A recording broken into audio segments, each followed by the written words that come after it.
Europe में सितंबर 1939 में जंग शुरू होने के बाद भारतीय क्रांतिकारियों की गतिविधियों ने नया मोड़ लिया। उन्होंने ब्रिटिश इंडियन फोर्सेस में एंटी ब्रिटिश लिटरेचर गुप्त रूप से बांटना शुरू कर दिया और उन्होंने बगावत के लिए उन्हें उकसाया। साथ ही एक पार्टी को भारत भेजने का प्लान बनाया जो वहां जाकर ब्रिटिशर्स के खिलाफ प्रचार करेगी। शंघाई में बाबा ओस्मान खान के नेतृत्व में एक गदर पार्टी का गठन हुआ।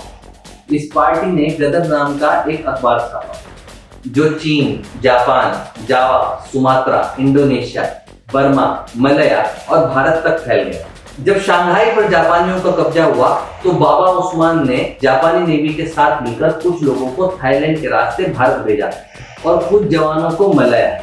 ब्रिटिश इंडियन फोर्सेस में भी एंटी ब्रिटिश प्रोपेगेंडा करने के लिए शंघाई रेवोल्यूशनरी पार्टी के सदस्य हांगकांग जाते रहते थे। उनकी गुप्त विजिट्स और कार्यवाहियों के कारण सिख इन्फेंट्री बटालियन के 3 ग्रंथियों को गिरफ्तार करके भारत भेज दिया गया, जिसे लेकर हांगकांग में काफी हलचल मच गई। थाईलैंड काफी समय से भारतीय क्रांतिकारी गतिविधियों का केंद्र बन चुका था। बैंकॉक में सबसे प्रमुख भारतीय संस्था थी थाई भारत कल्चर लॉज, जिसे स्वामी सत्यानंद पुरी ने शुरू किया था। स्वामी जी एक महान भारतीय विद्वान और दार्शनिक थे जो श्री रविंद्रनाथ टैगोर जी के शिष्य भी रहे और भारत के कुछ प्रमुख क्रांतिकारियों से गहरी दोस्ती रखते थे। ये स्वामी जी ही थे जिन्होंने थाईलैंड में पहली बार भारतीय राष्ट्रीय तिरंगा फहराया था, जिसमें उनका साथ थाईलैंड के राजकुमार HRH प्रिंस बॉन वाइथियाकोन ने दिया था।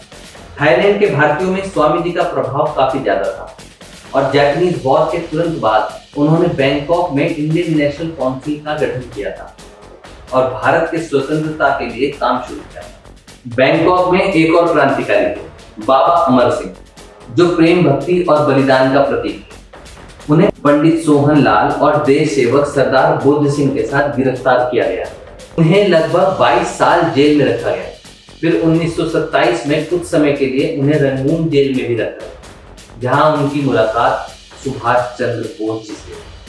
अपनी रिहाई के बाद बाबा अमर सिंह ने थाईलैंड भागने का प्रबंध किया और अपनी क्रांतिकारी गतिविधियों को फिर से शुरू किया। उनकी उम्र काफी हो चुकी थी, इसलिए कठिन काम करना मुश्किल था, पर उनकी किस्मत अच्छी थी कि उन्हें एक योग्य और सहायक साथी मिल गया, यानी प्रीतम सिंह के रूप में। यानी प्रीतम सिंह बैंकॉक के एक सिख मिशनरी थे जिन्होंने अपनी जिंदगी अपनी मातृभूमि को आजाद करने के लिए समर्पित कर दी। यानी प्रीतम सिंह ब्रिटिश आर्मी को लेटर लिखा करते थे जो मलया और बर्मा में घूमते रहते। ये लेटर गुप्त रूप से इंडियन फोर्सेस में बांटे जाते थे जो उन्हें ब्रिटिश के खिलाफ बगावत करने के लिए प्रेरित करते थे। भाई चंदा सिंह एक और क्रांतिकारी थे जो सदर्न थाईलैंड में काम कर रहे थे।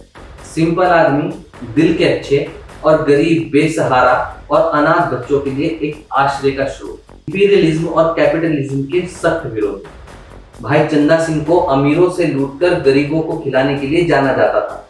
नवंबर 1941 में एक दिलचस्प घटना घटी। सुबह के वक्त एक तमिल युवा चुपके से सिंगापुर हार्बर में इंडियन नेशनल तिरंगा अपने बगल में दबाकर ले आया। उसने यूनियन जैक जो वहां के पोल पर लहरा रहा था उसे नीचे उतारकर फाड़ दी, लेकिन ये करते वक्त नेशनल फ्लैग उससे गिर गया और वो अपने इरादे में सफल नहीं हुआ। उसने डिसाइड किया कि वो नीचे नहीं उतरेगा और 2 घंटे तक वहां पर खड़ा रहा, इस उम्मीद में कि कोई और भारतीय आएगा और उसे नेशनल फ्लैग देगा। दिन निकलते ही उसे जोर जबरदस्ती से पोल से नीचे उतार दिया गया और उसके ऊपर केस चलने लगा जिसमें उसे दंडित किया गया। इस सब के बीच मलाया में ब्रिटिश आर्मी में एंटी ब्रिटिश प्रोपेगेंडा का असर दिखने लगा था। इंडियन सोल्जर्स को यह समझ में आने लगा था कि वो ब्रिटिश एम्पायर के बचाव के लिए लड़ रहे हैं, लेकिन असल में वो गुलाम है। ब्रिटिश और इंडियन सोल्जर्स के बीच तनख्वाह और ट्रीटमेंट का फर्क इन्हें और ज्यादा नाराज कर रहा था, खासकर इंडियन कमीशन ऑफिसर्स को, जिन्हें ब्रिटिश ऑफिसर्स के मुकाबले उनका स्टेटस, तनख्वाह और अलाउंस बराबर नहीं मिलते थे। इसके अलावा इंडियन ऑफिसर्स को मलाया के बहुत से क्लब में मेंबरशिप नहीं मिलती और वो यूरोपियंस के साथ सेम कंपार्टमेंट में सफर नहीं कर सकते थे। इस नीचे दर्जे के बर्ताव ने उन्हें ये विश्वास दिलाया कि उनकी गुलामी ही उनके सारे दुखों का मूल कारण है। और उन्हें अपने देश की आजादी के लिए लड़ना चाहिए। इस कहानी से ये समझ में आता है कि इंडियन नेशनल आर्मी या इंडियन इंडिपेंडेंस लीग एक दिन में या एकदम से नहीं बनी।